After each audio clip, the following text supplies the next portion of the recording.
All right, away we go tonight. What a night it was at Energy Park last night. Stadium bathed in yellow with Colombians fans. They were dominant. By the way, they were dominant at Costco also when I was in there yesterday. Another feather in the cap of the great soccer community that we have in Houston. The Colombians turning out in a big way. And they get a 2-1 victory last night over Paraguay. What an evening it was. I was told it was going to be sold out, but I think it ended up being about 68,000. We know Colombian soccer fans are passionate and fun. We're streaming at ESPN975.com. Call-in number is 713-780-3776. 713-780-3776 is the number to call in here tonight. I've got Dynamo tickets to Charlotte, the Charlotte match on Saturday. That is a home game. And then yesterday in Copa America, a number of different things. 2-1. We mentioned Colombia over Paraguay. And then the stunner, Brazil and Costa Rica, 0-0. Something about Brazil right now that's not very convincing. We'll talk a little bit about that, I think, tonight. And then yesterday we had the Euros as well. I mean, there's so much soccer going on right now to talk about. If you were at the Colombia game, I would love to get your thoughts on what it was like being there. Call us, 713-780-3776, 713-780-3776. We're going to debut a quick hits segment here tonight, which essentially Guillermo's going to whip a question to me, and I'm going to fire something back very quickly in a short amount of time. So let's start it off by going back to yesterday. Let's go to who's probably emerged after the group stages as maybe the team to beat Spain. They get a 1-0 victory over Albania. Ferran Torres' goal in the 13th minute was the difference. Through by Laporte to Dani Olmo. Brilliant run from that side. Spain are in again in off the post. And they lead 1-0. It's a wonderful goal from Ferran Torres. Italy 1-1 with Croatia. Now, you're wondering if this is going to be the final international match for Luka Modric. I think they still have a possibility of advancing based on what other groups are doing. This was a hugely dramatic winner for Mattia Zagnani, and Italy would get a 1-1 draw with Croatia and advance. The Italy fans look distraught. They know what this could mean. Calafiori here, though, making a run forward. Sakanye! Oh! That is sensational! Has he rescued them right there? Yeah, he did rescue him. That was 90 plus 8. Think about that. And it was initiated by a defender who ran forward, committed someone, and laid a beautifully angled ball over to Zagnani. And he wrapped his foot around it, curled it into the far side. Fantastic goal, dramatic, great. Italy goes on. You know, these tournaments, you got to have Italy going into the next round. So right now we got Peru and Canada at half. That's 0-0. That's at Sporting Kansas City's home field. Not very well attended, this one in Copa America. But the second half of the doubleheader tonight is going to be pretty well attended. Chile and Argentina. Times Square last night was absolutely flooded. I mean, Messi and Argentina right now are really kind of like rock stars going around the country now in the Copa America. I know you saw it, Guillermo. Some thoughts from you, because it really is exciting. Yeah, I mean, it seems to go where everywhere where he goes, I see a viral video of fans and just everything erupting at once. You know what you have to consider, too, is just how humble the guy is. It's not like he's working hard on social media himself to get people to pay attention to him. It's simply because he plays the game in a different way. He's got this beautiful, lovely level of humility, family guy, but he's out to win it. And I think he's playing with a little less pressure now that he finally won the World Cup with Argentina in Qatar. That makes a big difference as well. Another thing that you have to consider when you're talking and thinking about the Euros in comparison to the Copa America. Okay, we can stylistically say, you know, one of them looks a little bit cleaner. The other one might look like a street fight at some points in it. But there is one really significant thing that I think people forget. That the whole thought of the naturalized player playing for your country, like us having a Serginho Dest for the U.S. men's national team or Quinones for Mexico. That doesn't happen in South America. Every single guy on the Argentine national team is from Argentina. And in a lot of ways, that galvanizes a group to play for the shirt. What also galvanizes them to play for the shirt is that they feel a major, major obligation to their fans and their countrymen. I don't think there's any question about that. And you're probably going, oh, Glenn, but all the teams feel that way. They do. But I don't think through and through, because I don't think the naturalized citizen, that always works, quite frankly, when it comes to the passion. The naturalized citizen wants to get on these teams because they're not going to be able to get on maybe their country's team, right? So in the case of Serginho Dest, it's an opportunity maybe that is a little easier getting on the U.S. men's national team as opposed to the Netherlands. I don't know if that's fair to say. But the Brazilian national team, it's all Brazilians. Colombian national team, it's all Colombians. So there is something beautiful to be said about that when it comes to national pride and putting on the jersey of your country and then having to live up to that responsibility. I think it's fabulous, and I love that about South America. Europe, you got people from all different countries, in many cases representing national teams. So that's just one way to look at it. Now, tomorrow in the Copa Libertadores, you got Ecuador and Jamaica. You got Venezuela and Mexico, and then U.S. Thursday against Panama. We'll try to touch on that a little bit tonight here. That will be a tough game for the U.S. Panama always gets up for the United States. Panama looks at the U.S. and Mexico like we used to look at Mexico. We don't look at Mexico like that anymore. Yes, it's still a rivalry, not to the extent it was, 15, 20 years ago, I don't think. So U.S. is back in action on Thursday. We'll be on here Thursday. We'll come on at halftime, really at 6 o'clock, and we'll be able to assess the first half. We'll do that live here and keep that going. I got a Ben Olsen interview a little bit later on. And again, the number to call in right now, 713-780-3776. Do you enjoy the Euros or do you enjoy the Copa America? Which is your tournament of choice right now? If you had to pick one over the other, which would it be, Guillermo? I would have to say, it's actually really hard, but I would have to say Copa America just because, Mexico's playing in it. There's the stakes are high, but we're more attached to those stakes than they would be for the Euros. But the Euros is just class players like playing against each other in tournament style, and it's beautiful in its own way. Yeah, and I think that's the way a lot of people will look at it, is simply because of the team they're representing. So earlier today in the Euros, you had France and Poland. That ended up a draw. Mbappe and Robert Lewandowski both hitting penalty kicks in that game. Lewandowski had to take it over after the goalkeeper came off his line. But the interesting thing is Austria wins the group 3-2. We'll talk a little bit more about that later on when we get into quick hits. Denmark and Serbia ended up in a draw. England and Slovenia ended up in a draw. England wins their group. They're not playing scintillating soccer. Doesn't matter. They've advanced. What will matter is if they will platform into something different, because their attack does not look very good. Phil Foden was away from goal quite a bit. So we'll see what happens in the future with them. Dynamo Charlotte at Shell Energy this Saturday at 7:30. Charlotte coming in at 9-5-6, fourth in the East. 23 goals for, 20 against, 32 points. They are coached by Dean Smith, who's a former Aston Villa manager. He led them to promotion in 2019. There's nothing that jumps out that's particularly exciting about that team, to be honest with you. They're a pretty direct team. Nothing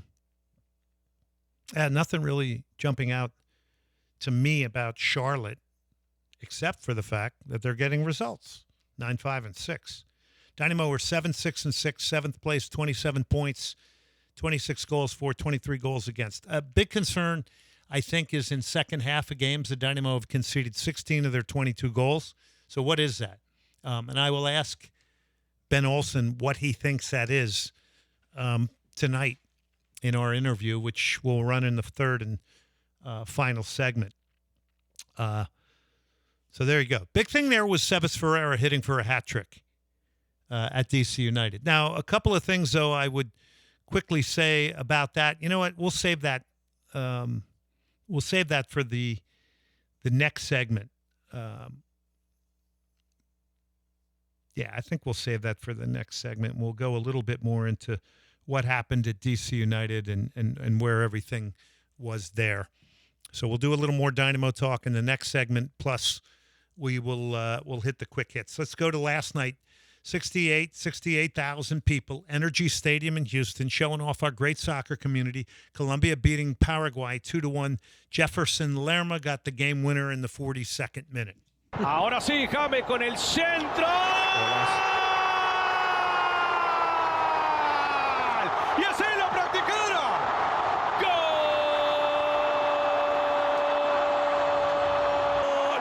de la selección Colombia. Llegó Jefferson con el teterazo. So Jefferson Lerma, they had scored prior to that in the 32nd minute. So that made it 2-0. And by the way, these were both beautifully delivered balls from James Rodriguez, who the Colombian fans love. And I think it's interesting to kind of go into James a little bit. They mentioned on the broadcast that he went to the federation and said, you know, I need a physical trainer. I want a psychologist and all these things. But this is also big props to Nestor Lorenzo, their head coach. I think that's 23 in a row now they haven't lost. Big props to Nestor Lorenzo because James is a symbol of Colombia. I don't think there's any question. The recent Colombia, we remember the World Cup. He led it in goals scored, went to Real Madrid. There's a lot about him. He doesn't athletically have what he once had. So Nestor Lorenzo, based on his skill set, finds a way to make sure that he can play in this game, even though some might say, oh, he's a liability when the ball's lost. There's an awful lot of coaches out there getting the skill sets out of tremendous players like James Rodriguez, and I mean even relative to Major League Soccer, where they may not do the defensive work, but they build their team around them, put the right type of player around them so that you can maybe hide the deficiency a little bit. But the two balls that he hit for the goals were just, they're not a ball that everybody can hit. Okay, let's just leave it at that. But he's an example of a player that lives off of a few yards, in tight, creates space for himself to get his head up and play the ball. He gets into good positions, sometimes some shooting positions. Some coaches, like I said, would say, oh, not athletic enough. It's not going to be able to play in my team. But this is James Rodriguez. He's got a skill set that's razor sharp, like German knives, right?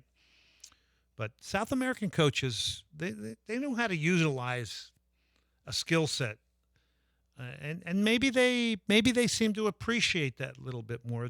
They play guys that maybe have lost the physical edge. James Rodriguez is a veteran now. He's seen a lot. He's not the kid that burst on the scene at the World Cup. I think it was 2014. So great stuff there. So 32nd minute, the Munoz header put him up 1-0. 42nd, the Lerma header, both off balls from James Rodriguez. And then 69th minute, Enciso scored his first international goal, made it 2-1. So it ended up being a nice, very interesting game. All right. We'll come back. We'll talk a little Fowler Balogun for the U.S., We will talk some Uruguay, who's in the U.S. group.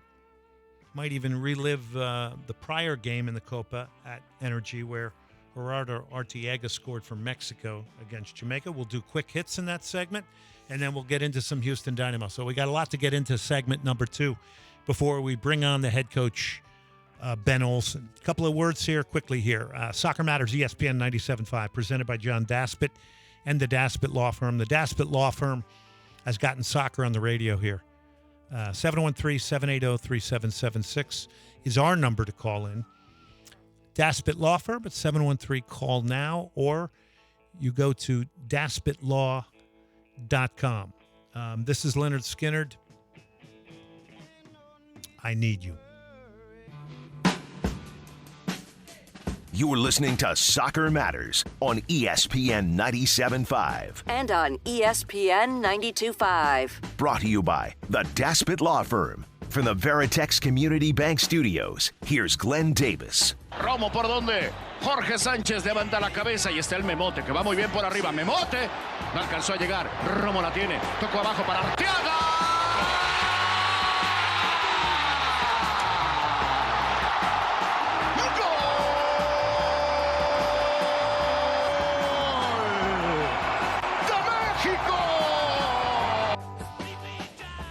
All right, welcome back to Soccer Matters here. Quick word here for Danish Inspirations, Modern Contemporary Furniture. Get over there. The Great Dane Jan Christensen is happy because it's like Denmark has advanced after a draw today.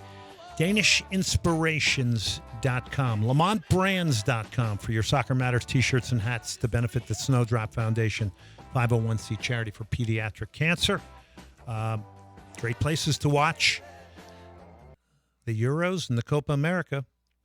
Pitch 25 downtown in the shadows of Shell Energy Stadium. And then, of course, out on I-10 are other great friends over there, Hugh O'Connor's Pub. So get out to – it's great watching time here. I mean, you could sit around all day long. You know, today you could have watched 1,000,001 games, and they're still going on. And we got Argentina a little bit later tonight. And Nicolas Otamendi expected to get a start in the center back position. The veteran still hanging on there. So – big thank you to everybody who continue to tune into this show. Had a nice espresso on the way in over at our favorite, which is Little Patagonia Empanadas, right around the corner from the station here. All right, let's go to the Houston Dynamo. 7-6-6. No, sorry. We need to get to Darwin Nunez's goal in here because that was spectacular. It was the second. It was in the 85th minute. Uruguay looked like absolutely on fire in the first half. In their 3-1 win over Panama. Panama couldn't get the ball. Coco Carrasquilla had a bit of a struggle that first 45 minutes. But this is a very good Uruguay capable of winning it. Y aquí la está ganando Bentancur. Tocaron atrás a Nico de la Cruz, pero bien compone y mete centro buscando a Maxi. Maxi, cabezazo, Darwin.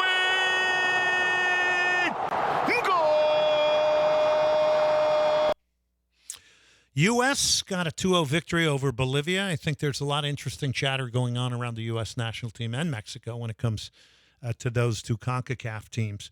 So the U.S. will play against Coco Carrasquilla, who, by the way, on national broadcasts is profiled, right? This is a guy who plays for the Houston Dynamo.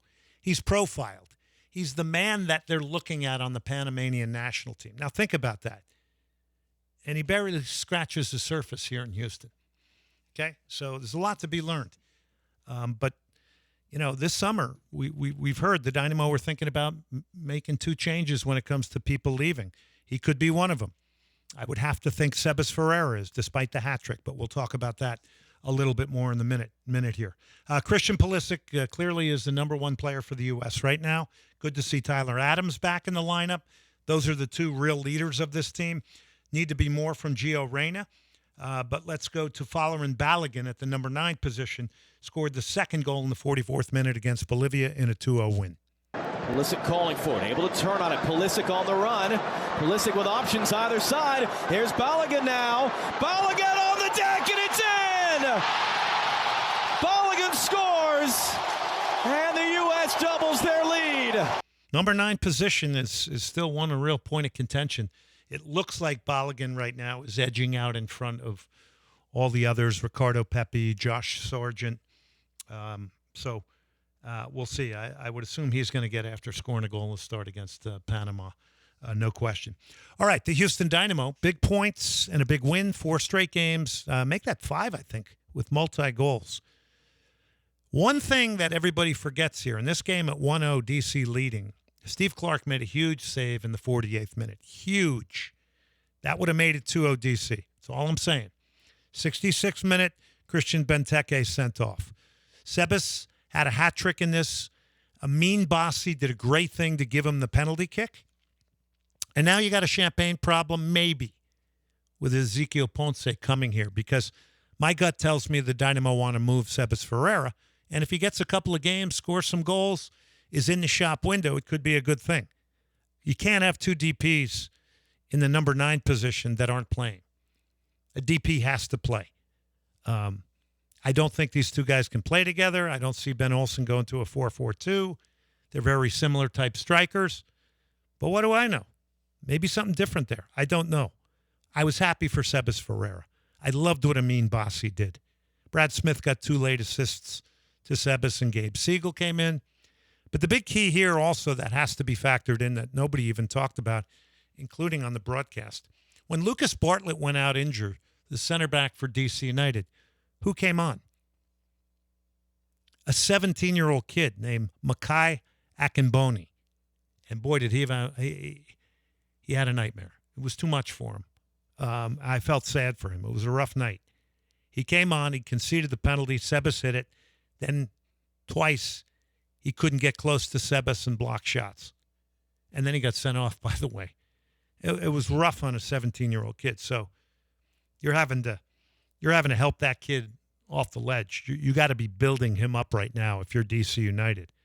But it was a young player who sadly was in over his head in this game. It happens. It's the way it goes.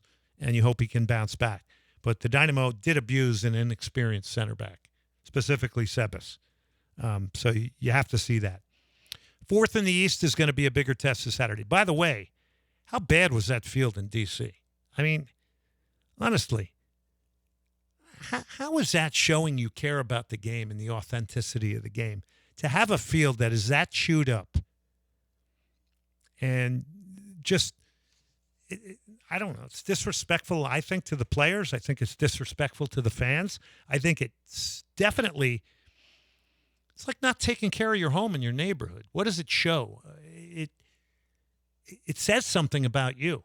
And if DC is all about just putting games on their surface to the point where it's going to affect their main tenant, DC United, who loves to say about all our incredible history, which they do have, especially in the early years, yeah, it's sad. I found that to be very sad. What was refreshing for the Dynamo was seeing a real number 9 occupy center backs and be a target for a longer direct ball, an option. When the Dynamo get everybody back behind the ball and don't play with a real 9, they invite themselves to get repressed. I love the fact that, you got a guy staying higher up the field. The attack, without a doubt, is very right-sided because of Griffin Dorsey, although they got goals late in this one. I don't know if DC United is the litmus test for us or the standard bearer where we're at. What we do know is scoring 4 goals was great. So we'll ask Ben Olsen about the left side of the team and where they can get more width, because if you're spending this money on Ezequiel Ponce coming in from AEK Athens, the Argentine striker, you're going to have to adjust some of the things you're going to do. I don't think there's any question. So the Dynamo say they are looking to move 2 players and add 3. Attacking, that was from Pat Onstad, that was from Asher Mendelson, the technical director in Mexico. He's at that swap meet down there where everybody likes to make deals. Some guys have a few more cocktails than others down there. I think Asher's working it, though. That was a joke. It was a bad joke. But who's going to get moved? I mean, the Dynamo are going to move players. Is it Sebas? Is it Coco? But they need width to support their center forward. And I think they need another dribbler that can break lines. So there you go. That's kind of my take on the Dynamo. And listen, in a good spot here, bringing in a center forward to platform and make what is the MLS run, right? And you got Leagues Cup to integrate him. It's going to be fascinating to watch how the Dynamo tactically integrate him a little bit and how it'll affect others.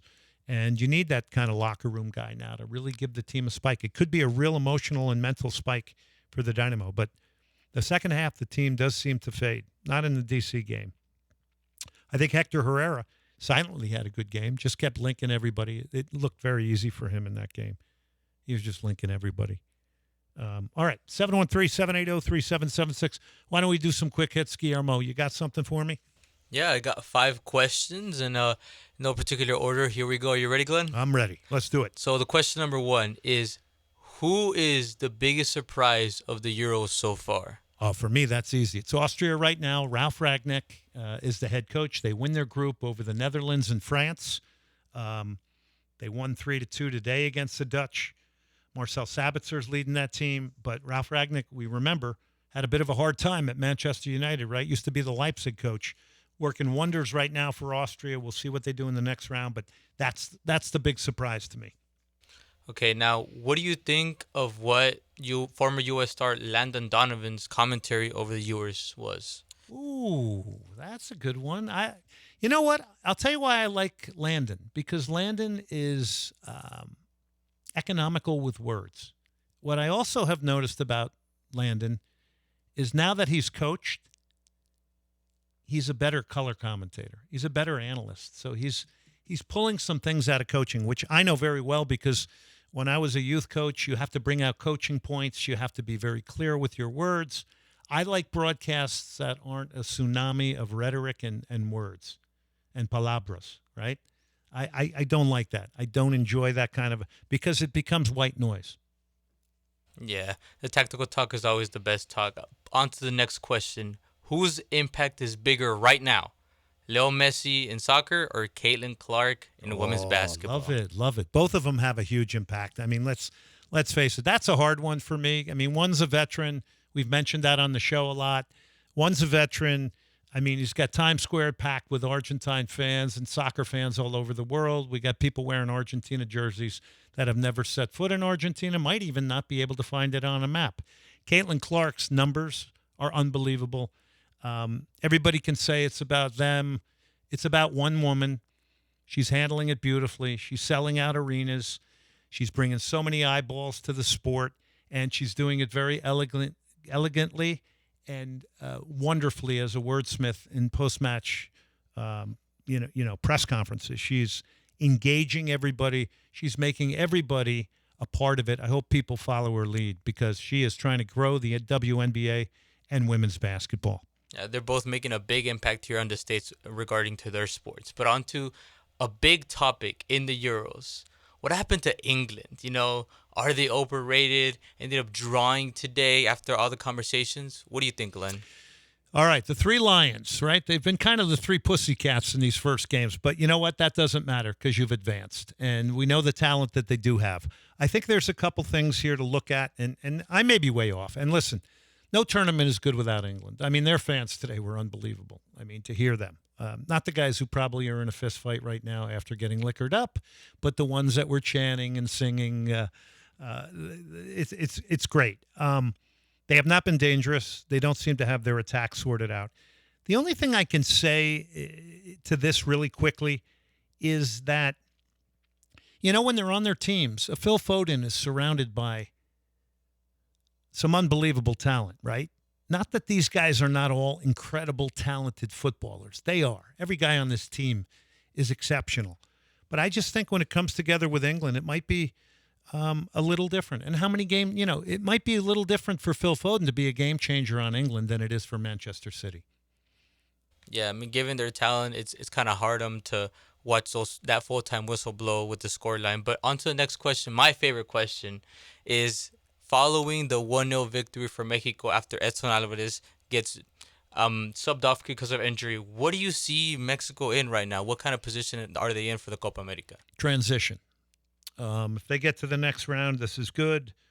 But I think it's a team in transition. You always respect Mexico, but I think this is one of the most down Mexican teams we've ever seen. Jamaica, in that game, a 1-0 win, is the same Jamaica every year.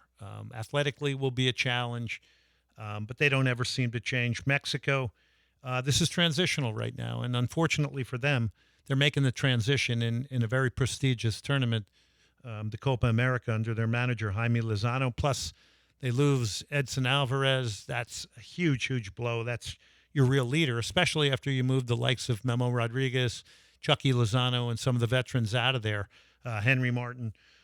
So it's going to be interesting to see what Mexico does in their next couple of games. But I would just say this. Teams can morph into different things really, really quickly when it gets into the knockout stages. So as much as we're making a lot of judgment on group play, really the only thing is to get through. But these teams can really change overnight. This is the fascinating thing. Like it, they can change like chameleons. I would love to see something like that for the Mexico national team. I know you would because you got the Mexico. By the way, why are you wearing the maroon Mexico jersey? I mean, they're green. That's probably why they're struggling so bad. They're not wearing the traditional green Mexico jersey that used to strike fear into the hearts of the U.S. and everybody else in CONCACAF. Now we're going with the maroon, and we don't know who the hell we are. It all went downhill as soon as we changed our iconic emblem. Yeah, that too. That too. No, you know what? To me, honestly, I was at the game, and I'm up in a suite, and I'm watching the game, and I say to myself, it just doesn't look. I don't feel that Mexico feel. And by the way, 53,000. Now, if that was Mexico in a Copa America, where the fans were a little happier, you're going to be around 70,000. So there is definitely a bit of a backlash, I think, from Mexican fans. Maybe it's getting saturated. Maybe it's because they're not getting the results that they want. Maybe it's because they get to be seen quite a bit, especially in Houston. I don't know. I think it's interesting for sure. All right. We'll take a break here. This is Guillermo's pick. Whenever we do our music, I always think of Cactus Music. My friend Quinn, he traveled to Denver, caught the Stones in Denver. I still haven't gotten a report back from Quinn. But Guillermo's been coming up with some good tracks. Who's this? What do we got here? This is Disco Lines by Restless Bones. Very nice. I got restless bones. I got bones that hurt. All right. That's all right. Quick before we go to break here, I just want to remind you, John Daspit, the Daspit Law Firm, daspitlaw.com, 713 call now. You get in a car, boat, motorcycle accident, you need the best in representation. The Daspit Law Firm is going to work for you 24/7 nights and weekends, and they're going to help you get what you deserve. So it's the Daspit Law Firm. I always like to mention to people, because this is kind of an organic read about John Daspit and the Daspit Law Firm. But what I like to say is, and really give John and his firm credit for getting Soccer Talk and keeping Soccer Talk on the air. So the Daspit Law Firm, in my mind, has been a significant part of soccer communication in the city for quite a long time now. I think we probably got to be 10 years into it, if not close to 10 years. So really, really appreciate John Daspit and the Daspit Law Firm and all our other sponsors that help us out. By the way, we got some great Capelli soccer balls, so thanks to them. I retweeted the International Soccer Symposium that's going to be up in Dallas. So go to @GlennDavisSoc and check that out because the under-17 Argentine coach is going to be there. If you're a coach and you want to do some coaching education and get some new ideas, that's a big part of it, getting new ideas when you coach. Get there. All right, as we go to break, be an inspirer as opposed to an influencer. Inspire dreams and possibility. Inspire seems a bit more organic to me. Inspire people. We're trying to inspire people with this show. Influencer feels a little different, a little less genuine, maybe forced. All right, we'll take a break, whatever that was.